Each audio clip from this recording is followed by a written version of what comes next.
Film ഗാരേജിലേക്ക് ഇവർക്കും സ്വാഗതം. തിയേറ്ററുകളിലെ 18 ദിവസങ്ങൾ പിന്നിട്ട ലാലേട്ടനെ നയിക്കണയ്ക്ക് തരുൺമൂർത്തി സംവിധാനം ചെയ്ത് വൻ വിജയം നേടിയെടുത്ത് തുടരുമെന്ന സിനിമയുടെ അടുത്ത ചരിത്രപരമായ ദിവസമാണല്ലോ ഇന്ന്.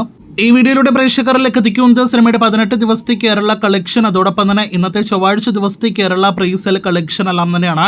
18 ദിവസത്തെ കളക്ഷനിലേക്ക് തന്നെ ആദ്യം വരികയാണെങ്കിൽ ഇന്നലെ 3 കോടി ടച്ച് ചെയ്തില്ലെങ്കിൽ പോലും അതിനടുത്തേക്ക് 2,85,00,000 എന്ന മികച്ച കേരള ഗ്രോസ് കളക്ഷനിലേക്ക് ഇന്നലെയും തുടരും കേരളത്തിൽ എത്തപ്പെട്ടിരിക്കുകയാണ്. അങ്ങനെ പ്രതീക്ഷിച്ച പോലെ 97,50,00,000 കടന്ന സിനിമ 97,70,00,000 രൂപയാണ് കൃത്യം 18 ദിവസങ്ങൾ കൊണ്ട് കേരളത്തിൽ ഗ്രോസ് കളക്ഷനായിട്ട് നേടിയെടുത്തിരിക്കുന്നത്. ഇനി ഇന്നത്തെ ചൊവ്വാഴ്ച പ്രീസെയിലേക്ക് വരികയാണെങ്കിൽ തിങ്കളാഴ്ച പ്രീസെൽ സിനിമയ്ക്ക് 90 ലക്ഷത്തിന് മുകളിലാണെങ്കിൽ ഇന്ന് ചൊവ്വാഴ്ച സിനിമയ്ക്ക് 74 ലക്ഷം കേരള പ്രീസെൽ കളക്ഷൻ നേടിയെടുക്കാനായിട്ട് കഴിഞ്ഞിരിക്കുന്നു.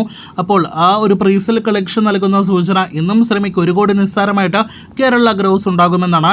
ഇന്നും 2 കോടിയിലേറെ കേരള ഗ്രോസ് പ്രതീക്ഷിക്കുന്ന സിനിമയ്ക്ക് 2 കോടി 30 ലക്ഷത്തിലേറെ കേരള ഗ്രോസ് വന്നാൽ അങ്ങനെ ഇന്നത്തോടെ മലയാള സിനിമ ചരിത്രത്തിൽ അടുത്തൊരു ചരിത്രം കൂടി തുടരുമെന്ന സിനിമ എഴുതി വയ്ക്കും. അത് മലയാള സിനിമ ഇൻഡസ്ട്രിയിലെ കേരള ബോക്സ് ഓഫീസിലെ ആദ്യ 100 കോടി കളക്ഷൻ എന്ന ചരിത്രമാണ്. ബോക്സ് ഓഫീസ് കളക്ഷൻ ഫോളോ ചെയ്യുന്നവർക്കെല്ലാം തന്നെ അറിയാമല്ലോ, ഇനിയും ലാലേട്ടനോടൊപ്പം ഇതിനോടൊപ്പം തന്നെ പേര് ചേർത്ത് വയ്ക്കപ്പെടുന്ന ഒരു പ്രമുഖ നടൻ ഇനിയും 100 കോടി വേൾഡ് വൈഡ് ഗ്രോസ് കളക്ഷൻ പോലും വന്നിട്ടില്ല.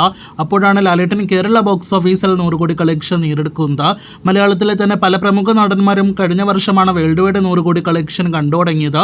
അപ്പോൾ ലാലേട്ടൻ ഈ 2025 കേരള ബോക്സ് ഓഫീസിൽ 100 കോടി കളക്ഷൻ നേടിയെടുക്കുമ്പോൾ അതിൻ്റെ ഒരു പവർ വേറെ ലെവൽ തന്നെയാണ്.